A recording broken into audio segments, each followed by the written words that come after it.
The janitor burst into our classroom, begging for help. No one believed him, but I knew he was innocent. Mr. Torres burst into our class, slamming the door behind him and turning the lock. His uniform was torn, his face streaked with tears, and there was something dark under his fingernails that looked like dried blood. "You all have to believe me, I'm being framed." He was shaking, pressing his back against the door. "The guidance counselor kidnapped my wife. She's seen him following her home. Believe me, I didn't do anything. Please help me find her." Everyone froze. Mrs. Smithon dropped her marker. Someone's phone clattered to the floor. "Mr. Torres, you need to..." "She's been missing for 2 days. The police think I did it, but it's Mr. Landrum. He's obsessed with her. They found blood in my house, but I swear it's not what they think." The door exploded inward. 5 cops rushed in, their guns drawn. Mr. Torres dropped to his knees, hands up, sobbing. They cuffed him roughly while he kept screaming about Mr. Landrum. "There's so much blood at his house, but no body," he cried as they dragged him. "He planted it. Check his office. Check his car." "Is everyone okay?" an officer asked after they'd taken him. "That man is mentally unstable. His wife left him. A week later, we found significant amounts of her blood in their kitchen. Her body is still missing. He's having a breakdown because he knows we're closing in." The officer lowered his voice. "Between you and me, it's always the husband. Classic case, kills her, hides the body, claims innocence. But something felt wrong. Mr. Torres had been our janitor for 3 years, always helped kids with broken lockers, never took sick days, brought his wife Rosa homemade lunch every Friday when she volunteered at the library. Last week, I'd seen them laughing together by his supply closet, her playfully stealing his keys. After class, everyone was talking about Crazy Torres the killer, but I couldn't shake the feeling. I'd seen Mr. Landrum, our guidance counselor, watching Rosa at school events. The way he'd lean too close when talking to her. How he always volunteered to walk her to her car.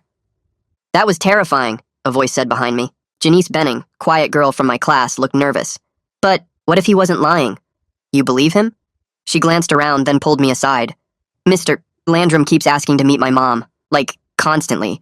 Says we need to discuss my college prospects, but I have straight A's, and he always asks what time she gets home from work. Last week, he showed up at her yoga class by coincidence." My skin crawled. "We should tell someone." "Tell them what? The beloved guidance counselor who won Teacher of the Year is creepy? After a janitor with his wife's blood all over his house just had a mental breakdown?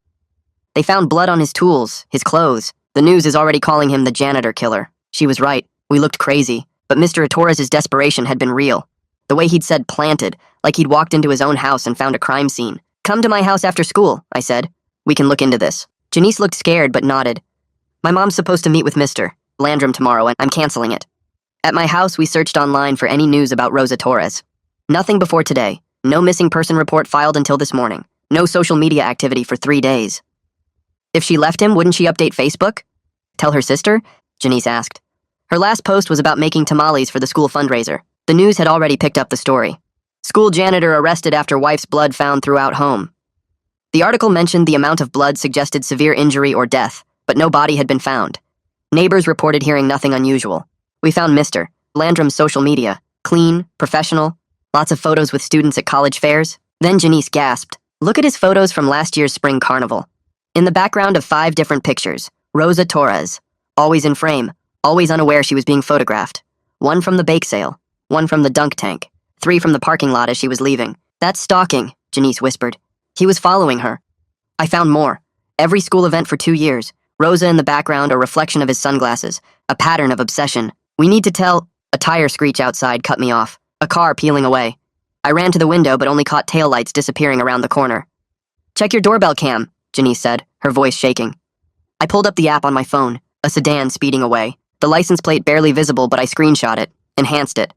We used a reverse lookup site my cousin had shown me when he was checking out a sketchy buyer for his car. The name that came up made my blood run cold. "Rosa Torres," Janice read. That's the janitor's wife's car." "So she's alive? She's driving around? Or someone's using her car?" I grabbed my keys and we ran outside to my car, both of us needing to move, to do something instead of just standing there staring at that screenshot.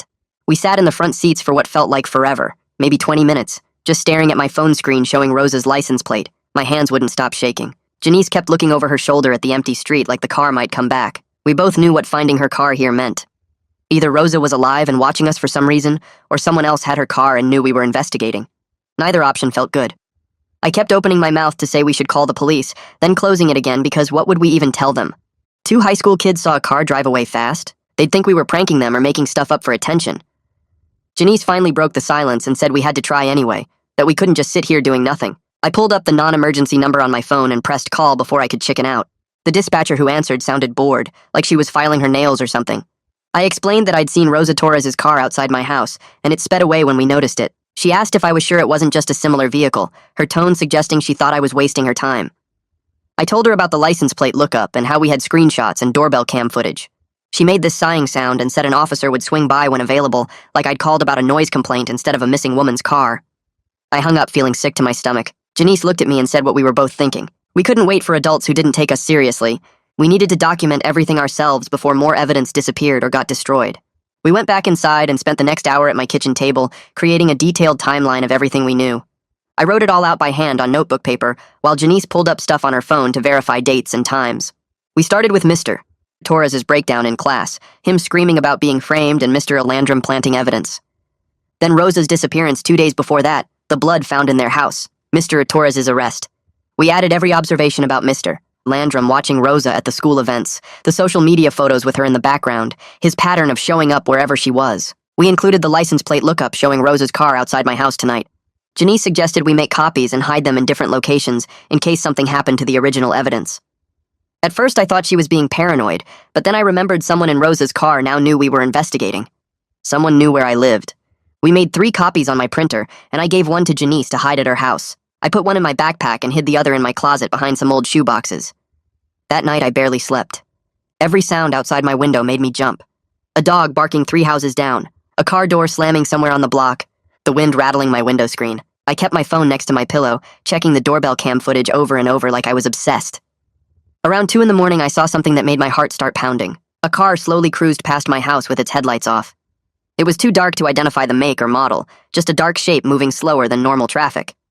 It paused in front of my house for maybe 5 seconds, then kept going. My hands were shaking, so bad I could barely hold my phone steady enough to screenshot the footage. The image was grainy and dark, but I saved it anyway, adding it to our evidence folder. I didn't sleep at all after that, just lay there staring at my ceiling and listening for car engines. At the school the next morning, everyone was still talking about Crazy Torres and where he hid Rosa's body. I walked past a group of seniors near my locker and heard one of them say, "Mr. Torres probably fed her through a wood chipper." Another one laughed and said, "Maybe he dissolved her in acid like on that crime show." I had to walk away before I said something that would out my investigation. My whole body felt tense and angry. These people were making jokes about a woman who might still be alive, about a man who might be innocent. I made it through first period barely paying attention to anything the teacher said. During the break before second period, my phone buzzed with a text from Janice. She said she found something important and to meet her in the library during lunch. The library was mostly empty when I got there, just a few kids studying in the corner, and the librarian at her desk. Janice was waiting at a table in the back near the windows. She had her laptop open and gestured for me to sit down fast. She showed me Mr. Landrum's class schedule that she'd pulled from the school website. His free periods were 2nd, 5th, and 7th. Rosa volunteered at the library on Tuesdays and Thursdays during 2nd and 5th period. The alignment was perfect. He had regular access to her without it seeming suspicious at all. He could just walk in during his free time, claim he was checking on something, and be near Rosa whenever he wanted.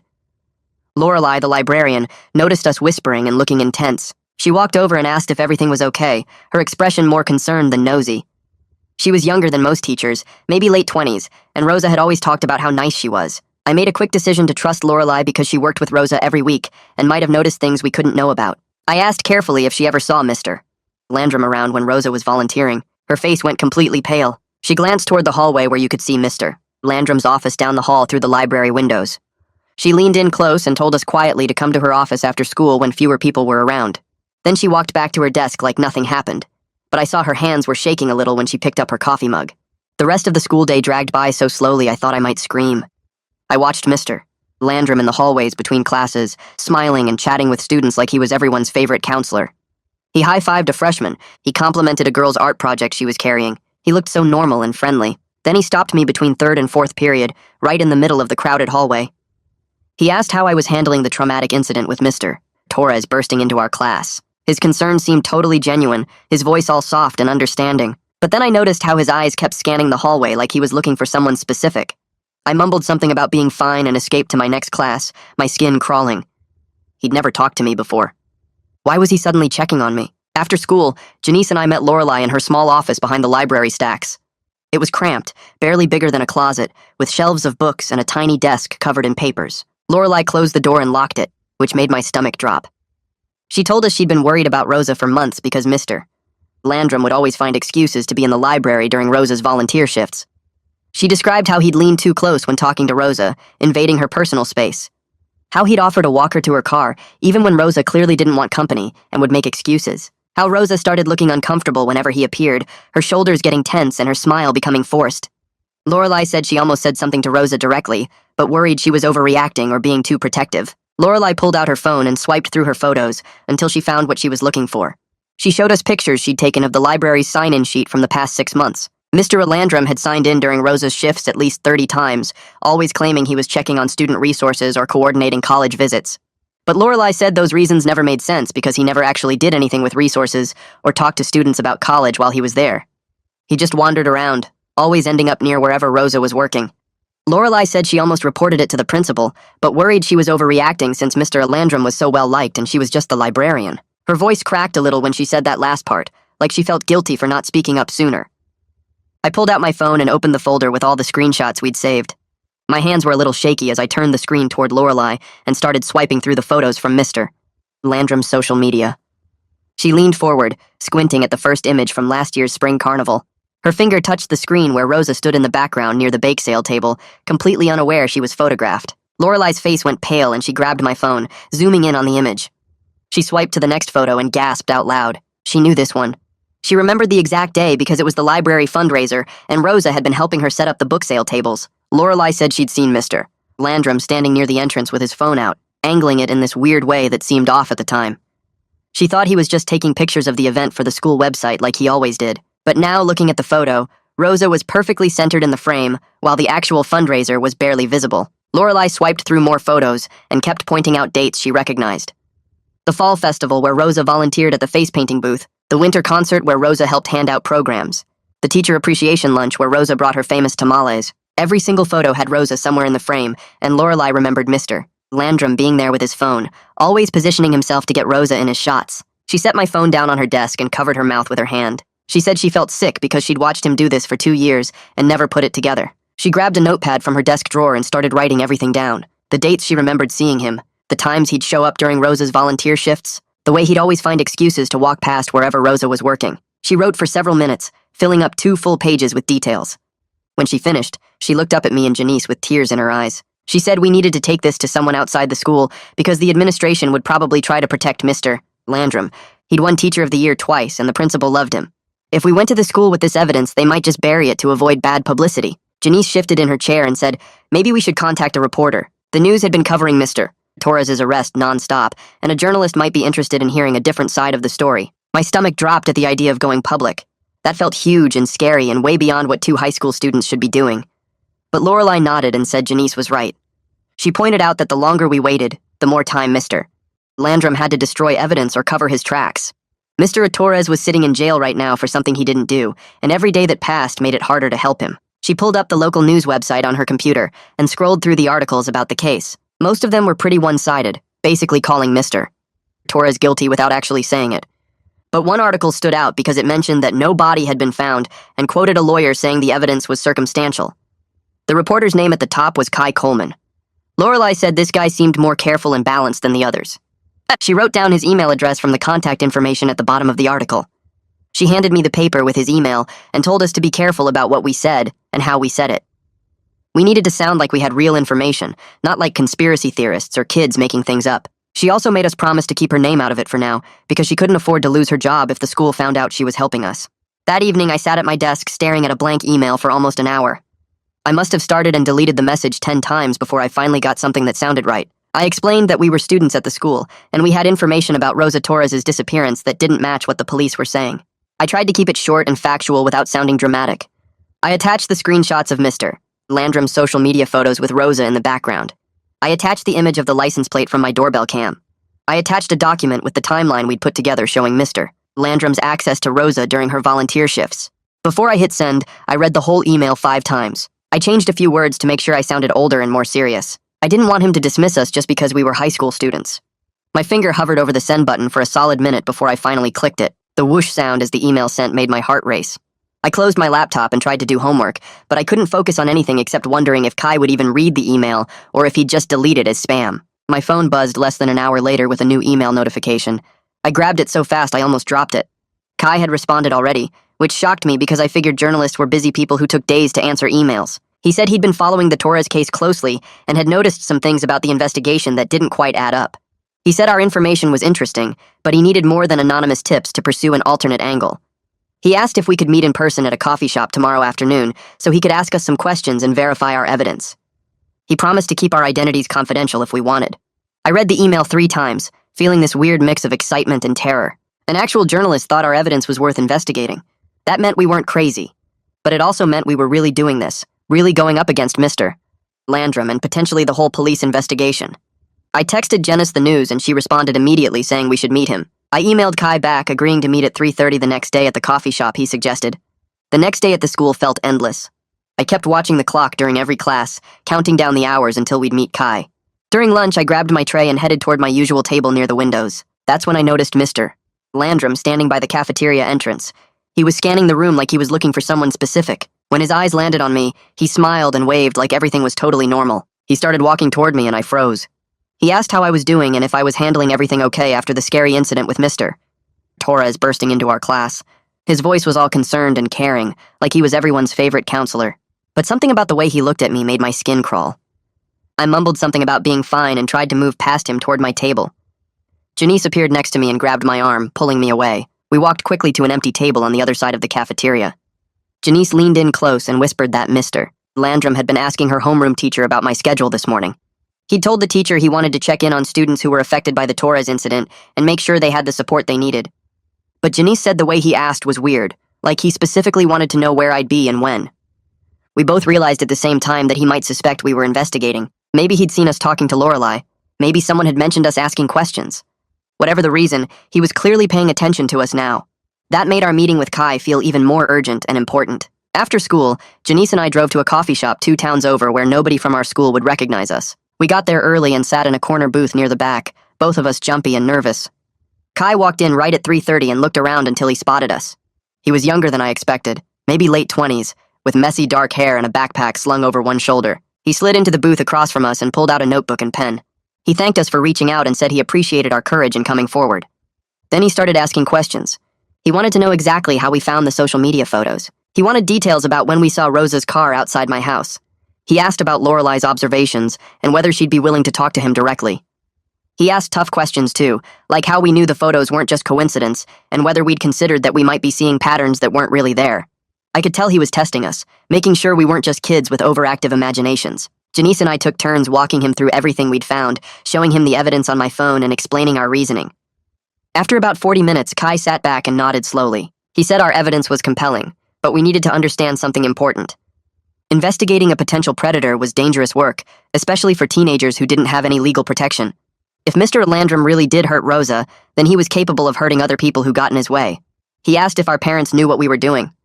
When we admitted they didn't, he frowned and said that made him uncomfortable. But he also said he believed us and he was going to look into this further. Kai pulled out his laptop and opened some kind of professional database that journalists use.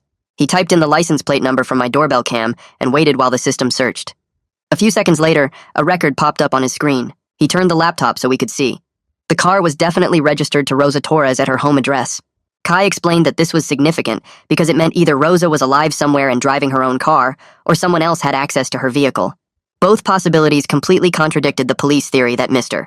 Torres killed Rosa in their home. If she died in the house, how did her car end up driving around town days later? Kai said he was going to file public records requests for any prior complaints about Mr. Landrum at the school or at his previous jobs. He also said he'd look into the timeline of Rosa's disappearance more carefully, checking whether the police had actually verified Mr. Landrum's alibi for the day she went missing. He closed his laptop and warned us again to be extremely careful. He said we should stop actively investigating and let him handle it from here. He gave us his cell phone number and told us to call him immediately if anything weird happened or if we felt unsafe. We left the coffee shop and walked toward my car in the parking lot. Janice was telling me she felt relieved that an actual adult was taking us seriously when she suddenly stopped walking. She grabbed my arm hard and pointed. 3 spaces down from my car, Mr. Landrum's silver sedan was parked.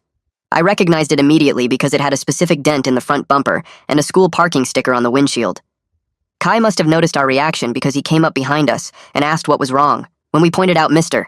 Landrum's car, his whole expression changed. He told us to get in my car right now and drive straight home. He said he'd stay here and watch to see if Mr. Landrum followed us. My hands were shaking, so badly I could barely get my key in the ignition. I dropped my keys twice before finally getting the car started. Janice kept turning around in her seat to watch the rearview mirror as we pulled out of the parking lot. She was breathing fast, and I could tell she was as scared as I was. How did Mr. Landrum know we were here? Had he followed us from the school? Was he watching us right now from somewhere in the coffee shop or the parking lot? I drove carefully, checking my mirrors constantly, taking random turns to make sure nobody was following us. By the time we got back to my neighborhood, my shirt was soaked with sweat, and my hands ached from gripping the steering wheel so tight. About an hour after we got to my house, my phone buzzed with a text from Kai. He said Mr. Landrum had left the coffee shop parking lot about 20 minutes after we did, but he hadn't followed us. Kai had watched him get in his car and drive in the opposite direction from where we'd gone. But the fact that Mr. Landrum had been there at all confirmed that he was monitoring our activities somehow. Kai texted that we needed to be extremely careful about where we went and who we talked to. He also said he was going to speed up his investigation because our safety was now a real concern. He told us not to go anywhere alone and to let him know immediately if we saw Mr. Landrum's car again. I showed the text to Janice and we both just sat there on my bed, not saying anything for a while. The reality of what we were doing had suddenly become very real and very scary. That night around 9, my phone rang with Janice's number. When I answered, she was crying so hard I could barely understand what she was saying. She kept apologizing over and over. Finally, she calmed down enough to explain that her mom had found out about our investigation. Janice had left some of our notes on her desk, and her mom had seen them when she went in to put away laundry. Her mom had completely lost it, yelling about how we'd been putting ourselves in danger and investigating a potential murderer. She'd forbidden Janice from any further involvement with the case. She'd even threatened to call my parents and tell them everything if we didn't stop immediately. Janice said her mom was scared and angry, and she understood why, but she felt terrible about abandoning Mr. Torres when he needed help. She kept saying we were just kids, and we shouldn't be going up against someone who might be a killer. I told her I understood, and that her mom was right to be worried. We were just high school students. We'd already done more than most people would have done. Maybe it was time to let Kai handle it from here. Janice sniffled and said she hoped Mr. Torres would be okay. Then she said she had to go because her mom was calling her downstairs. After we hung up, I lay in bed staring at the ceiling, feeling scared and alone, and wondering if we'd made a huge mistake by getting involved in this at all. The next day at the school felt like walking through a nightmare where everyone could see me, but nobody would talk to me. I kept my head down in the hallways and avoided making eye contact with anyone because I knew Janice wouldn't be meeting me between classes or sitting with me at lunch. Every time I turned a corner, I half expected to see Mr. Landrum standing there watching me, and twice I actually did see him in the hallway talking to students like nothing was wrong. He smiled at me once when we passed each other near the main office, and I felt my stomach turn over because his smile looked so normal and friendly, like he was everyone's favorite counselor instead of someone who might have kidnapped Rosa. During study hall, I pulled out my phone and started searching for cases where school employees were accused of stalking or worse, and the results made me feel sick. There were so many stories about teachers and counselors and coaches who had warning signs that nobody paid attention to until it was too late. I found an article about a guidance counselor in another state who stalked a parent for 2 years before attacking her in a parking lot, and the school had received 3 complaints about his behavior but dismissed them all as misunderstandings. I screenshot that article and 5 others about institutional protection of predators, saving them to show Kai later because they proved we weren't crazy for thinking the school might cover for Mr. Landrum. My phone buzzed with a text from Kai asking me to meet him at the public library after school because he'd received responses to his records requests. I texted back that I'd be there and spent the rest of study hall watching the clock and trying not to think about how alone I felt without Janice to talk to. After school, I drove to the public library and found Kai sitting at a corner table with a folder full of papers spread out in front of him. He waved me over and kept his voice low as he showed me a complaint filed 2 years ago by a parent who said, Mr. Landrum made her uncomfortable during a college planning meeting. The complaint was just 2 pages long, but reading it made my hands shake because the parent described exactly the kind of behavior Janice had told me about with her mom. Mr. Landrum had asked too many personal questions about the mom's work schedule and whether she was dating anyone, and he'd offered to meet her for coffee to discuss her daughter's college prospects, even though the daughter already had straight A's and didn't need extra help. The complaint was marked resolved through counseling with no further action taken, and there was a note at the bottom saying the parent had withdrawn her daughter from the school shortly after filing it. Kai pointed to that note and said it was suspicious that someone would pull their kid out of school right after complaining about a counselor, like maybe they didn't feel safe having their daughter there anymore. We spent the next 20 minutes trying to find contact information for the parent who filed the complaint, but her social media accounts were locked down completely, and her phone number was unlisted. I suggested we try searching for the daughter's name to see if she had any public accounts, but Kai said he'd already tried that and found nothing. He leaned back in his chair and said this pattern of someone disappearing after complaining about Mr. Landrum was really suspicious, and he was going to keep digging into Mr. Landrum's employment history at previous schools to see if there were more complaints that got buried. I felt sick thinking about how many people might have tried to warn others about him over the years, and how many times those warnings were ignored because he seemed so nice and professional on the surface. The next morning, I was sitting in my first period class when the intercom crackled and the secretary's voice said my name, asking me to report to the assistant principal's office. My stomach dropped because I knew this wasn't going to be good, and sure enough, when I walked into his office, the assistant principal was sitting behind his desk with his arms crossed and a really annoyed expression on his face. He asked me to close the door and sit down, then he asked why I'd been spreading rumors about Mr. Landrum.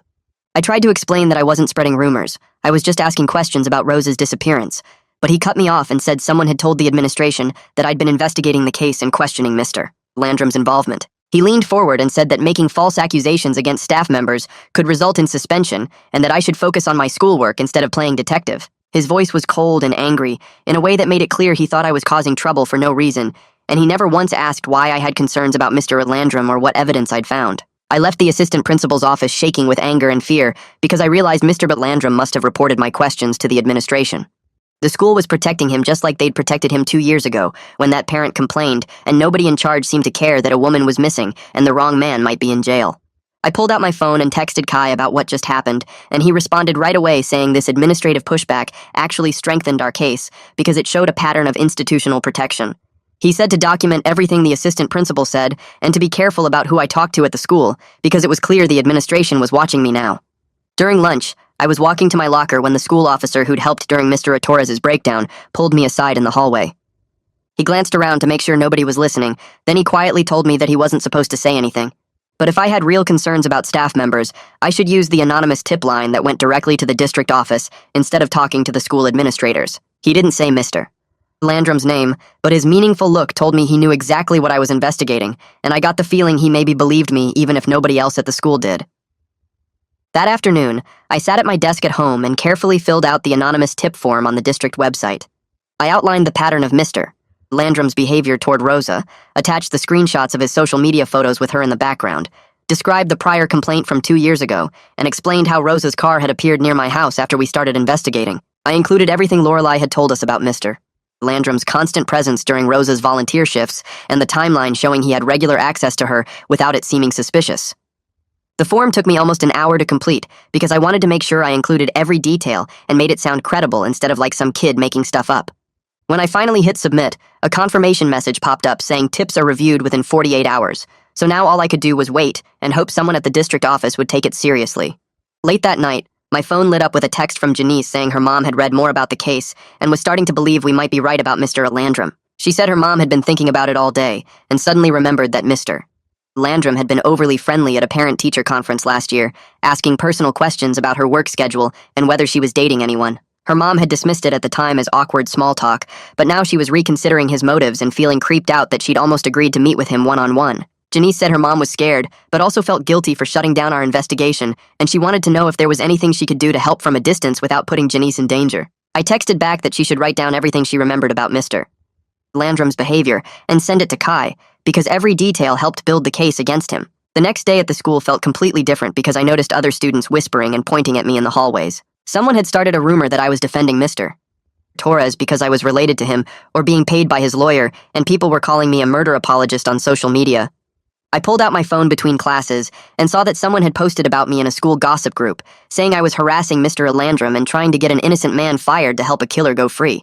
The comments were brutal, with people I'd known since middle school calling me crazy and attention-seeking and saying I should be expelled for making false accusations. I deleted all my social media apps right there in the hallway because I couldn't handle reading any more of it, and I spent the rest of the day trying to focus on class while feeling completely crushed by the isolation. After school, Kai called me with news that made everything feel slightly less hopeless. He said he'd found Mr. Landrum's employment records from a previous school district, and it turned out Mr. Landrum had worked at a middle school in another state for 3 years before moving here. The weird part was that he'd left that position really suddenly, with no forwarding information in his file, which Kai said was unusual for someone in education because schools normally want detailed records when hiring counselors. Kai was trying to contact administrators from that school to find out why Mr. Landrum left so abruptly, and he said if there was another complaint or incident in his past, it would prove this was a pattern of behavior and not just a coincidence. 2 days passed before my phone rang with Kai's number. He said he'd finally gotten through to someone from that other school where Mr. Landrum worked before coming here. A retired principal agreed to talk after Kai mentioned Rose's name. The woman went quiet for almost a full minute when Kai brought up the disappearance. She told him about a mom who filed a complaint years ago saying Mr. Landrum made her uncomfortable during meetings about her daughter's grades. The mom said he kept asking personal questions about her schedule and whether she lived alone. The school handled everything quietly because Mr. Landrum agreed to resign if they gave him a good reference for his next job. The district didn't want a lawsuit, so they let him leave with a clean record and never told anyone what really happened. I felt sick hearing this because Rosa might still be here if someone had actually done something back then, instead of just moving the problem somewhere else. Kai explained he was writing an article about Mr. Landrum's job history and the weird things about Rosa's case, but he had to be really careful about what he said, so Mr. Landrum couldn't sue him. He promised not to use my name or Janice's name anywhere in the article. We'd just be listed as anonymous sources who brought concerns to his attention. I asked when the article would come out, and he said probably that same night, because every day that passed was another day Mr. Landrum could destroy evidence or hurt someone else. The article went live around 8 o'clock that evening. The headline read, "Questions Remain in Torres Case, Guidance Counselors Passed Under Scrutiny." Kai didn't flat out say Mr. Landrum kidnapped Rosa, but he laid out all the facts in a way that made readers ask their own questions. He wrote about the complaint at the previous school and how Mr. Landrum left suddenly. He mentioned Rosa volunteered at our school library during Mr. Landrum's free periods. He included the detail about her car being spotted around town after she supposedly died. Within an hour, the article had been shared hundreds of times on social media. The comment section filled up with people arguing about whether the cops grabbed the wrong guy. Some people said we should trust the police investigation, but others pointed out how much blood evidence can be planted and how Mr. Torres seemed genuinely confused about what happened in his own house. I barely slept that night, checking my phone every few minutes to see the article spread further. The next morning at the school felt completely different from the day before. Mr. Landrum wasn't there. Kids whispered in the hallways that he'd been put on leave while the district looked into some personnel issues. During homeroom, the assistant principal came on the intercom sounding really uncomfortable. He said the district was reviewing certain matters, and if any student had concerns about staff members, they should call the anonymous tip line. He didn't say Mr. Landrum's name, but everyone knew exactly who he meant. I felt this huge wave of relief that finally someone with actual authority was taking this seriously, instead of just brushing it off. But I also felt scared about what Mr. Landrum might do, now that he knew people were onto him, and he was running out of options. That afternoon, my phone buzzed with a text from Kai. He said the police reopened their investigation into Rosa's disappearance based on the new information about Mr. Landrum's history. They were trying to figure out where he was the day Rosa went missing, and they wanted to find her car so they could check it for fingerprints and other evidence. I texted back that I felt glad someone was finally looking at the right person, but also nervous because we'd basically painted a target on ourselves by helping expose him. Kai responded that I should be extra careful and pay attention to my surroundings because cornered predators are the most dangerous kind. I tried to follow his advice, but it's hard to stay alert all the time when you're just trying to get through regular school stuff. That night I went to bed around 11 and didn't think to check the doorbell camera before turning off my light. The next morning my dad came into my room holding a piece of paper and looking really pale. He asked if I knew anything about this. The paper had been wedged into our front door frame sometime around midnight according to the camera footage. Someone had printed out a message in plain black text that said, "Stop asking questions or you'll disappear too," with no signature or other identifying marks. My parents called the police immediately, and I had to sit down with both of them and explain everything I'd been doing for the past few weeks. They were furious that I'd been investigating a potential killer without telling them. My mom kept saying I could have been hurt or worse. My dad wanted to know why I thought it was my job to solve crimes instead of letting adults handle it. I tried to explain that the adults weren't handling it, and an innocent man was sitting in jail while the real bad guy walked around free, but they were too scared and angry to really listen. 2 officers showed up to collect the note as evidence and take our statements. They said they'd increase patrols in our neighborhood, but one of them lectured me about interfering with police work. The detective who was handling Rosa's case seemed really annoyed that some high school kid had been playing detective and possibly messing up their investigation. He told me in this condescending voice that I should leave police work to professionals who actually know what they're doing. He said my amateur investigating could end up getting evidence thrown out of court or compromising their whole case. I wanted to point out that their case against Mr. Torres was total garbage and only fell apart because Janice and I actually paid attention, but I kept my mouth shut because arguing with cops seemed like a bad idea. That evening, Janice and her mom came over for a big meeting with my parents about safety and what we should do next. Janice's mom apologized for shutting down our concerns earlier and said she felt terrible about not believing us sooner. She admitted she was really scared about what we'd uncovered and worried about what might happen to Janice if Mr. Landrum decided to come after people who helped expose him. All 4 parents agreed that we needed to stop actively investigating and let the police handle things from here on out. But they also said they were proud of us for finding real evidence that the police should have found themselves. My mom made Janice and me promise to tell them immediately if anything else weird happened or if we felt unsafe at any point. The next week dragged by so slowly it felt like time had stopped completely. Every day at the school people whispered about Mr. Landrum and whether he'd actually done something to Rosa. Kai kept texting me updates about what he was hearing through his sources at the police department. Apparently Mr. Landrum hired a lawyer right away and refused to answer any questions without his attorney present. The police got a warrant to search his house and car, but Kai said they hadn't announced finding anything major yet. I spent most of my free time refreshing news sites and checking social media to see if there were any breaks in the case. Janice texted me constantly asking if I'd heard anything new. We were both going crazy waiting for something to happen. On Friday afternoon, my phone rang and Kai's name popped up on the screen. I answered, and he said he had major news that was about to break publicly. The police found Rosa's car abandoned in a grocery store parking lot 3 towns away from where we lived. Someone had wiped down all the surfaces so there weren't any fingerprints left behind, but they found a receipt stuffed in the glove compartment from a hardware store, and the date on it was the day right after Rosa disappeared. Kai said the police pulled security footage from that hardware store, and it showed Mr. Landrum buying cleaning supplies and a large tarp. I felt this weird mix of excitement that we'd been right all along, and horror at what those supplies probably meant about what happened to Rosa. I felt sick thinking about what those supplies probably meant for Rosa. The police finding that hardware store receipt changed everything because it put Mr. Landrum in Rosa's car the day after she vanished, buying exactly the kind of stuff you'd need to clean up a crime scene. Kai texted me updates over the next few days as the police dug deeper into Mr. Landrum's activities. They got a warrant for his phone records and computer, looking for GPS data that might show where he drove Rosa's car. The detective who'd been so annoyed with me before suddenly seemed a lot more interested in the evidence we'd found. Kai said the DA was seriously thinking about charging Mr. Landrum while they reviewed whether to keep going after Mr. Torres. I checked my phone constantly between classes, waiting for news about what they'd discover. Janice texted asking if I'd heard anything, and I could tell she was as anxious as me about what would happen next. The whole school felt weird because everyone knew something big was happening with the case, but nobody had official information yet. Kids whispered in the hallways about whether they'd arrested the wrong person, and I heard some students saying maybe we should have listened to Mr. Torres from the beginning. The school board called an emergency meeting 3 days after the police found Rosa's car. Kai attended to cover it for his newspaper, and he texted me live updates during the meeting. The board voted to fire Mr. Landrum right away, based on the old complaints and the criminal investigation happening now. Several parents spoke during the public comment part about how their kids had mentioned Mr. Landrum's weird behavior, but they didn't think it was important at the time. One mom stood up and said her daughter told her last year that Mr. Landrum kept asking about their family vacation plans and when their house would be empty. Another parent described how Mr. Landrum offered to give her son a ride home from the school multiple times, even though the kid had a car. Kai said the board members looked shocked as parent after parent shared stories they'd dismissed as harmless at the time. The superintendent promised a full review of how staff complaints get handled and said they'd be bringing in outside investigators to look at their procedures. I felt angry listening to Kai's updates because all these warning signs had been there for years, but nobody put them together until Rosa disappeared. Lorelei contacted me through Kai 2 days later with something else she'd found. She'd been going through the library's old checkout records trying to remember anything unusual about Mr. Landrum's visits. She discovered he'd checked out a book about wilderness survival and another one about getting rid of evidence about 6 weeks before Rosa went missing. Lorelei said she felt terrible that she'd processed those checkouts without thinking anything seemed wrong, but now the book titles looked really scary when you thought about what happened to Rosa. She sent Kai screenshots of the checkout records showing the dates and the specific books Mr. Landrum had borrowed. One book was called Surviving Off the Grid, and the other was Forensic Investigation Methods. Kai forwarded the screenshots to me and said this was exactly the kind of planning behavior that would help prove Mr. Landrum thought about hurting Rosa ahead of time. I stared at those book titles on my phone and realized Mr. Landrum had been preparing for months, maybe even longer. He wasn't acting on some sudden impulse. He'd carefully planned how to make Rosa disappear without getting caught.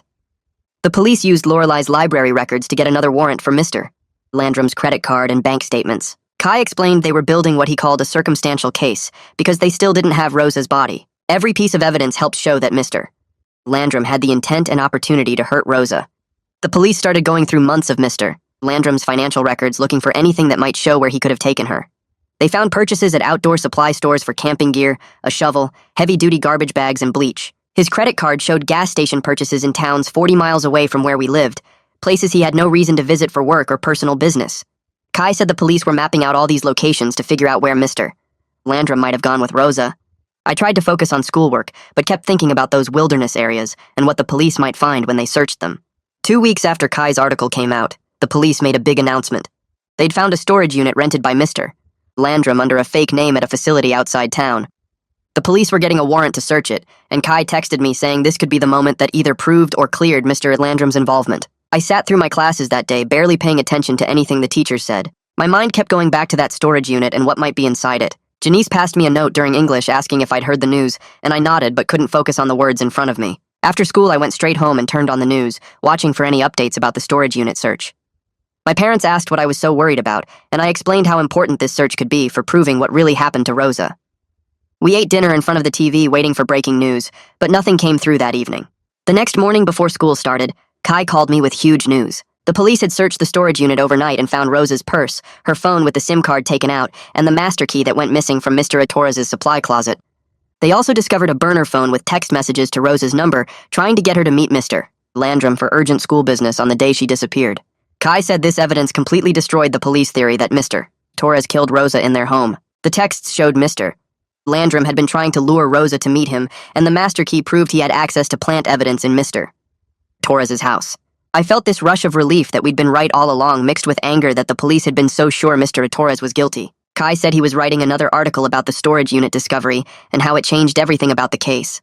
I thanked him for keeping me updated and headed to the school feeling like maybe justice would finally happen for Rosa and Mr. Torres. Mr. Landrum got arrested that same evening. The news showed police leading him out of his house in handcuffs while reporters shouted questions at him. He was charged with kidnapping, evidence tampering, and stalking. The news coverage switched completely from calling it the janitor killer case to talking about the trusted counselor's shocking betrayal.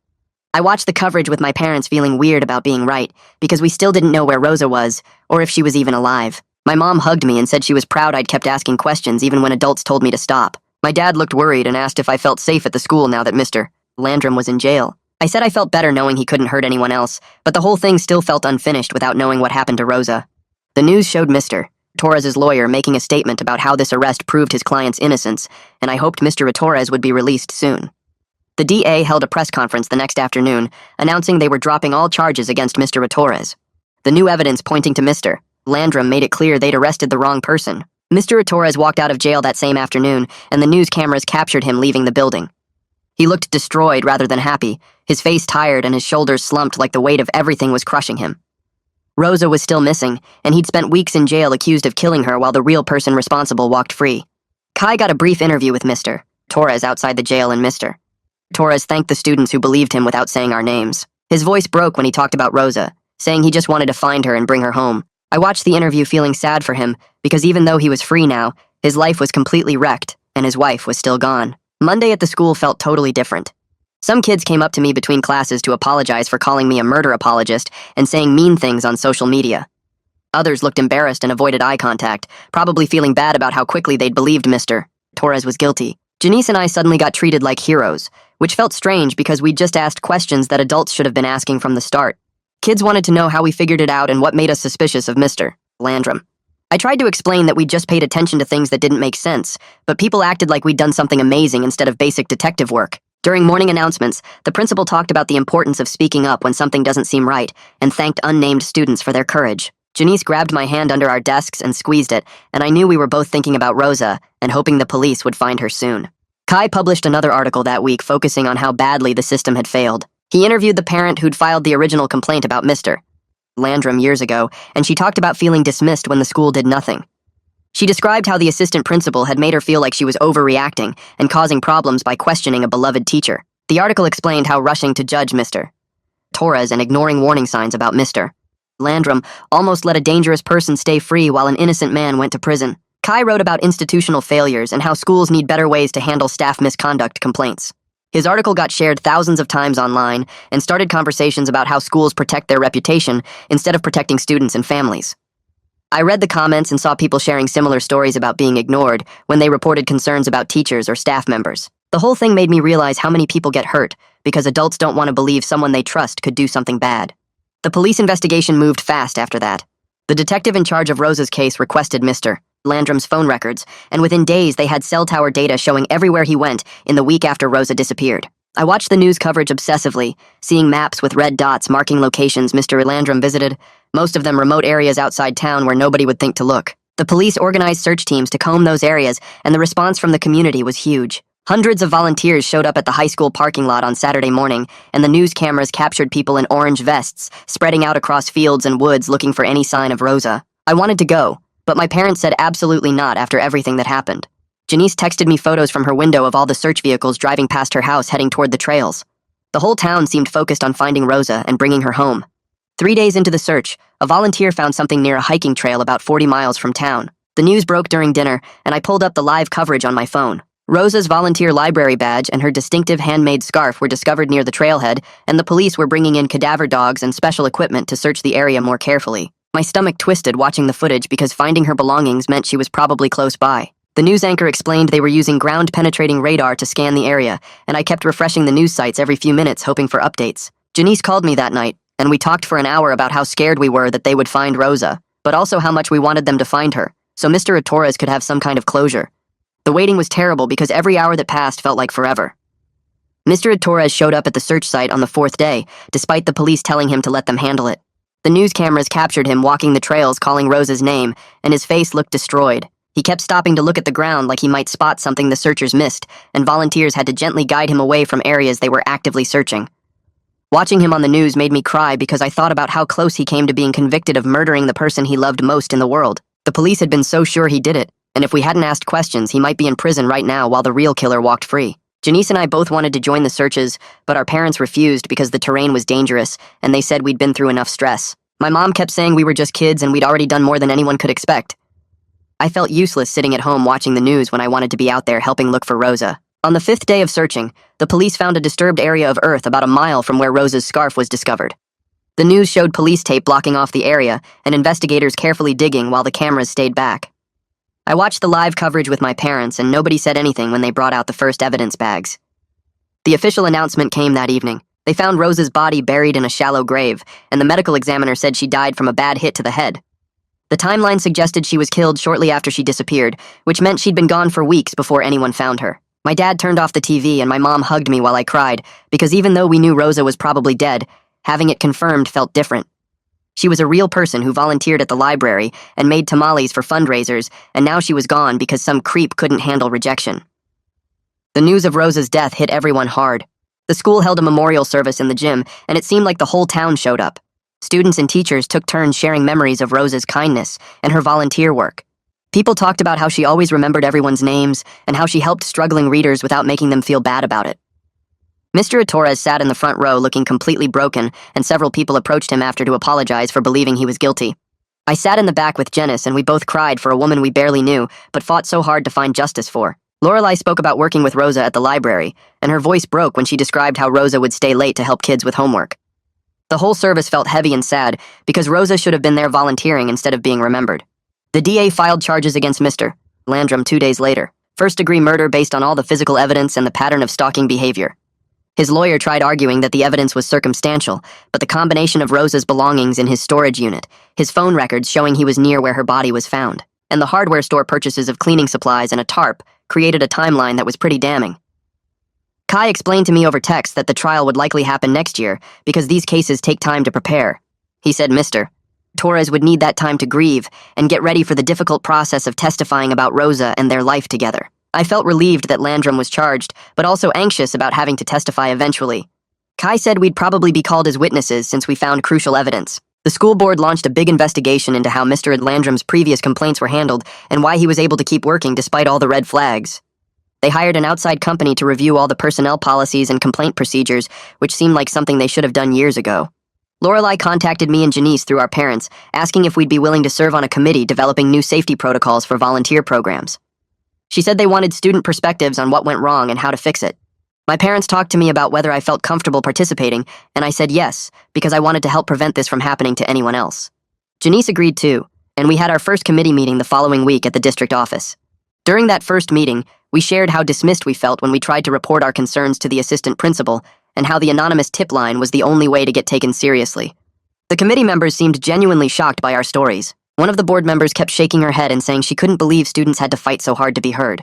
We explained how Mr. Landrum was so well-liked that nobody wanted to believe he could do something bad, and how that protection almost cost Mr. Torres everything. Lorelai backed us up with her observations about how the administration shut down her concerns about Landrum's behavior around Rosa. The committee took tons of notes and promised to make real changes to prevent future failures. It felt good to be listened to by adults who actually cared about fixing the problems instead of protecting the school's reputation. Over the next month, the committee met 3 times and developed new policies. Background checks would happen every 2 years instead of just at hiring. All staff misconduct complaints had to be reported to the district office instead of being handled internally by school administrators. They created a new student safety advocate position to handle concerns about staff members, so students had someone to talk to besides the principal.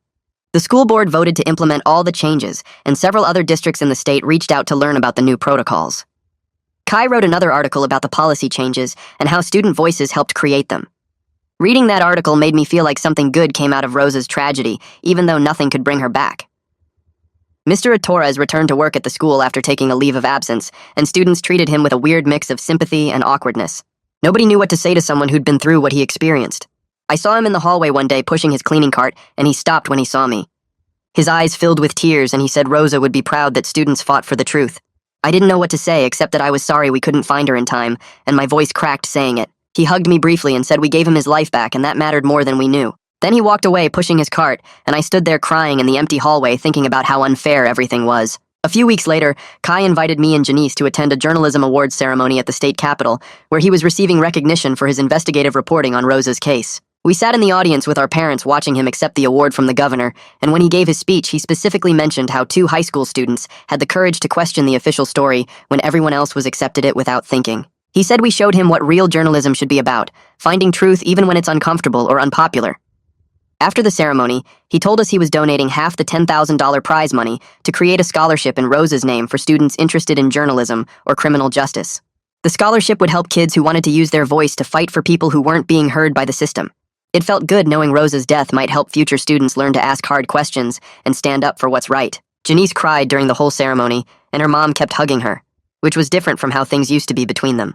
Over the next few weeks, Janice told me her relationship with her mom had completely changed because her mom finally took her concerns seriously and respected her judgment about dangerous situations.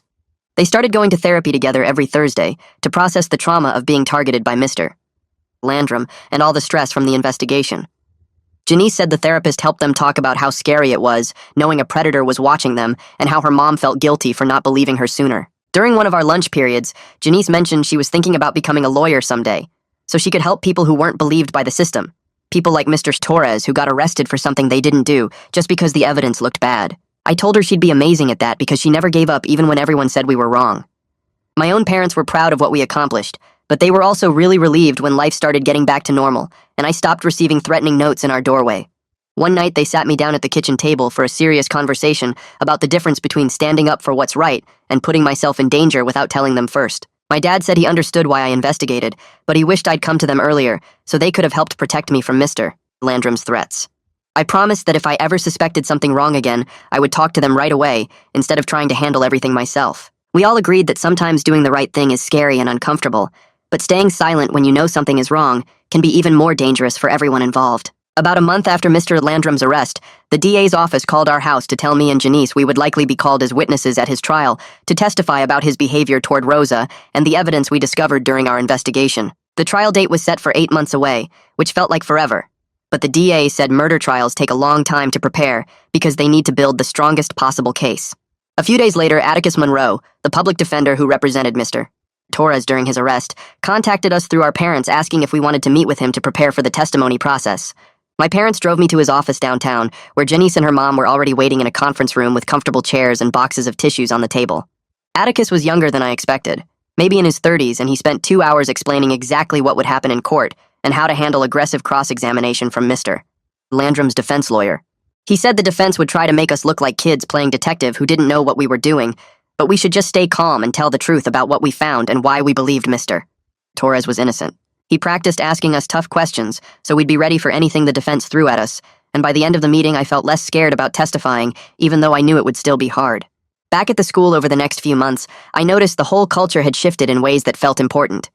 Students were more willing to speak up about things that made them uncomfortable, like if a teacher stood too close or asked personal questions that seemed inappropriate. Teachers also seemed more aware of maintaining proper boundaries with students and being careful about how their actions might be perceived.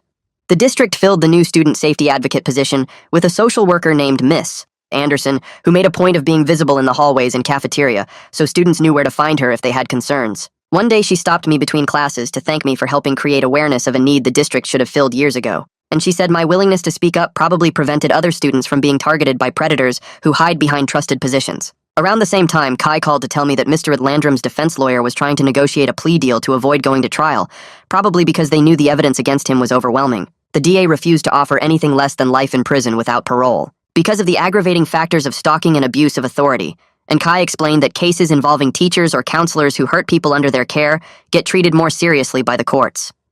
Mr. Torres gave an interview to the local news, saying he wanted his day in court to make sure everyone understood exactly what Mr. Landrum did to Rosa, and how the system almost let him get away with it by rushing to arrest the wrong person. 3 months before the trial was supposed to start, Mr. Landrum's lawyer filed a motion to suppress some of the evidence we'd found, arguing that the initial search warrants were based on unreliable information from teenage sources who didn't understand proper investigative procedures. The judge scheduled a hearing to consider the motion, and Kai had to testify about how he verified all our evidence independently before taking it to the police. Lorelei also testified about her direct observations of Mr. Landrum's inappropriate behavior around Rosa during her volunteer shifts at the library. I sat in the courtroom gallery with Janice watching the lawyers argue back and forth about whether our tips should be considered credible enough to justify the search warrants. The judge asked tough questions about the timeline and how the police corroborated our information before getting the warrants, and after hearing all the testimony, she denied the motion to suppress. She ruled that our tips were properly investigated and verified by professional journalists and law enforcement before any searches happened, so the evidence could be used at trial. As winter turned to spring and the trial date got closer, I started struggling with serious anxiety about having to testify and relive those scary weeks when we were investigating Mr. Landrum. I had nightmares about him escaping from jail and coming after me, or about freezing up on the witness stand and forgetting everything I needed to say. My new school counselor, a woman who replaced Mr. Landrum and seemed genuinely caring instead of creepy, helped me develop coping strategies for managing the stress. She taught me breathing exercises and ways to ground myself when I felt panic rising, and she assured me that my willingness to speak up even when it was difficult and scary had likely prevented Mr. Landrum from targeting other victims after Rosa. The trial finally began on a cold Monday morning in March, and the courthouse was packed with community members, reporters, and Rosa's family who had traveled from out of state to attend. Janice and I sat in the witness waiting room feeling nervous about our upcoming testimony, but determined to tell the truth clearly and calmly, no matter how aggressive the defense lawyer got during cross-examination. Atticus walked past carrying thick files of evidence that we had helped uncover months ago, and he gave us a reassuring nod that made me feel slightly less terrified about taking the stand. My testimony ended up lasting 3 hours spread over 2 days, as the prosecutor walked me through the entire timeline of our investigation step by step. I explained how we found the social media photos with Rosa in the background, how her car appeared outside my house after we started investigating, and why we believed Mr. Torres was framed for a crime he didn't commit. Mr. Landrum's defense lawyer tried hard to make me seem like just a kid playing detective who didn't understand real evidence, but I stayed calm and explained that we simply asked questions and documented what we found instead of accepting the official story without thinking. The prosecutor showed the jury the doorbell camera footage of Rosa's car speeding away from my house and the threatening note that was left on our doorstep, and I watched several jurors look disturbed as they realized how far Mr. Landrum had gone to try silencing us when we got too close to the truth. Janice took the stand the next day and told the jury about how Mr. Landrum kept asking to meet her mom, even though Janice had perfect grades. She explained how he showed up at her mom's yoga class and always wanted to know their schedule, and the jury looked disturbed when she described feeling scared to be alone with him. Lorelei testified after lunch about Mr. Landrum signing into the library 30 times during Rosa's volunteer shifts, always finding reasons to be near her, even when Rosa clearly wanted space. She showed the jury the sign-in sheets and photos of Mr. Landrum hovering around Rosa, and several jurors took notes while she talked. Mr. Torres was the last witness, and he broke down crying on the stand when he described coming home to find blood everywhere and his wife's things missing. He talked about the master key Rosa had playfully stolen from him the week before she disappeared, the same key they found in Mr. Landrum's storage unit, and how he knew immediately someone had set him up. The prosecutor spent 3 hours walking the jury through every piece of evidence showing how Mr. Landrum stalked Rosa for years, stole the master key to stage the crime scene, and killed her when she was rejected him. The jury left to think about their decision around 2 in the afternoon, and I sat with Janice in the hallway feeling sick with nerves.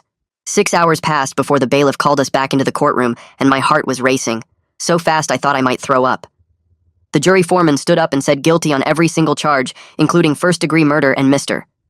Torres collapsed in his chair sobbing while Rosa's family hugged each other and cried. Rosa's sister read a statement about how much they missed Rosa and how her death left a hole in their family that would never heal, and I had to wipe tears off my face listening to her talk. The judge looked at Mr. Landrum and sentenced him to life in prison without any chance of getting out, and as the officers led him away in handcuffs, I felt this huge sense of relief that he would never hurt anyone else. Janice and I walked out of the courthouse together into bright sunshine, and she grabbed my arm and said she was proud of us for not giving up, even when everyone told us we were wrong. Sometimes the truth is worth fighting for even when it's scary, and I knew Rosa would be happy that we helped make sure the right person paid for what he did to her.